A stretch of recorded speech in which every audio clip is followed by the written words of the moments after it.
sad feedback to channel support to all friends.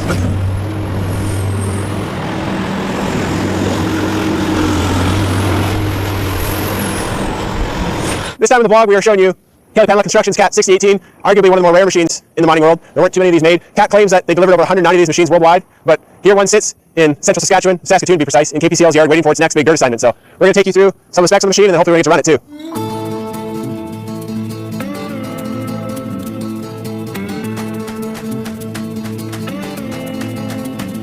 So the history of this machine is quite interesting.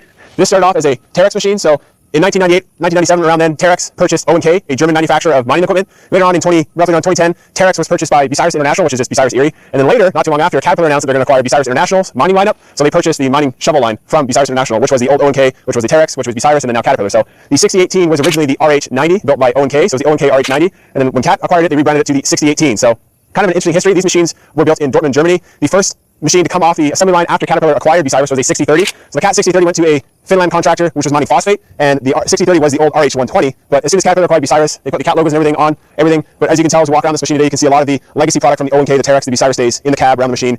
So the 6018 is a 186 metric ton shovel. This machine was available in both front shovel or backhoe. So this is a backhoe. In the front shovel configuration, you dig into the face, and they incorporated the tri-power linkage, for which the Bucyrus, the O&K, and now the Cat shovel product line is so well known for.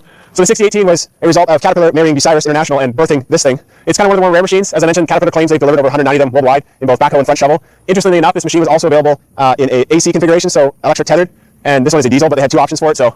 But KPCL purchased this out of a diamond mine in the Northwest Territories. As you can see here, they have the various mounting points for the different configurations. This being backhoe, obviously you don't need to use any of these other mounting points for the boom cylinders, but plate on here was manufactured. So Caterpillar Global Mining, HMS, GmbH, Dortmund, Germany. So back when Cat used to build their shovels, or when they acquired Bucyrus, they built them in Dortmund, Germany. So serial number 90198, build year 2013, type 6018, they got the ID number on there, but that was the stamp of officialness from Caterpillar, Germany. So back when these shovels were built tough. So track pads on these, it's a bit of a narrow track pad. This machine came out of a diamond mine, so a very hard rock application, so you're not going to want real wide pads. And as you can see here in Saskatchewan, soft ground, this machine's already kind of sinking a bit, but the tape measure never lies, as every man can relate to. So these pads are 31-inch pads, so kind of a narrow spec. I don't know all the options for pad width in which Caterpillar had, but narrow pad with relief holes in here, so trapezoidal relief holes. So these prevented packing of material between the links in the sprocket, so it will allow material to be extruded out, so there'll be no packing there. So in a diamond mine, you have a frozen mining or cold mining application, so if you have material packing there, it can freeze. You can skip track, you can throw a track off an idler or sprocket. So this is the bucket on the 6018. It's a 13.1 cubic yard bucket. Caterpillar had a few options for these. This one we actually had to measure from the inner width to confirm what size it was, but it's a 13.1 cubic yard heavy duty rock bucket. But this bucket weighs 27,000 pounds alone, so when you go to ship this thing, it has to come off. This machine has to be disassembled quite a bit, but 13.1 cubes on this machine. More interesting thing about these is they had a singular bucket cylinder. So a lot of the Bucyrus machines, you'll see that single bucket cylinder. So like the newer version of this, the 6015 has a single bucket cylinder. You look at the 6020B, I believe that's a twin bucket cylinder. So kind of an odd machine in Caterpillar's lineup when they had it, being it was a single bucket cylinder machine, but absolutely huge bucket.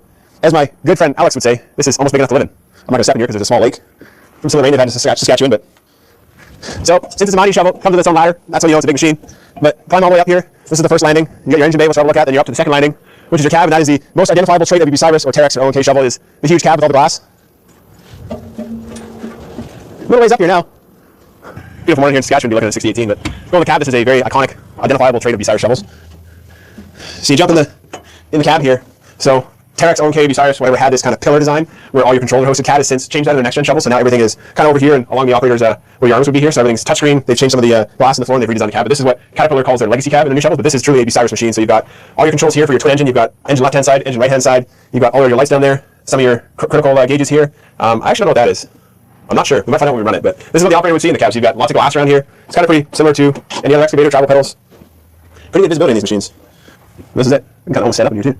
So up on top of the machine, you can see here's all your plumbing for your hydraulics. We've got two swing motors down there, so dual swing motor. We've got the fire suppression because it's a mining class piece of equipment. It's going to fire suppression. And then Caterpillar's one of the only ones in their smaller shovels like this who run a twin engine design. So this is two C18 ACERT engines. So they produce 1150 horsepower. I believe that's gross. Horsepower for this machine. So it's a twin engine design. And what that allows you to do is if one engine were to fail, like you had an engine failure of some sort, you could still run the machine, walk it out of the pit and get it to somewhere where it can be repaired on a single engine. So that was kind of one of the benefits that Caterpillar talks about with their shovels. The 6030 also has a twin engine design, and you get into the bigger shovels. Some of them do have twin engines, some of them are just a single engine like a 3516 or something. But these small shovels is what really set them apart, is they were twin engine design, and that kind of came from the Bucyrus, Terex, O&K legacy carried forward. So kind of interesting product. One thing about big mining shovels that people might not be familiar with, might not know about, is to service these machines, as you can see, you got to walk up a stairway, you got to get up to the engine level platform. So as a mechanic, it's not really advantageous to be carting up fluids, carting up filters, wrenches, and all that. So if this machine were to be serviced, whether that's engine oil or coolant or hydraulic oil, they have a service arm here. So this is just below the machine. This will actually swing down, and they can evacuate or fill certain fluids, so like engine oil, coolant, hydraulic oil, right from the service arm. So any kind of shovel like Hitachi, Komatsu, the bigger ones, the Caterpillars, they have this, and this is just called the service arm. So it folds up when the machine's working, and then when you want to service the machine, you can bring it down. Saves mechanics carting lots of fluids and stuff and hoses up to the engine bay level, and you can do it all from here. So just one thing that big mining shovels has that not 90-ton excavators or 50-ton excavators have.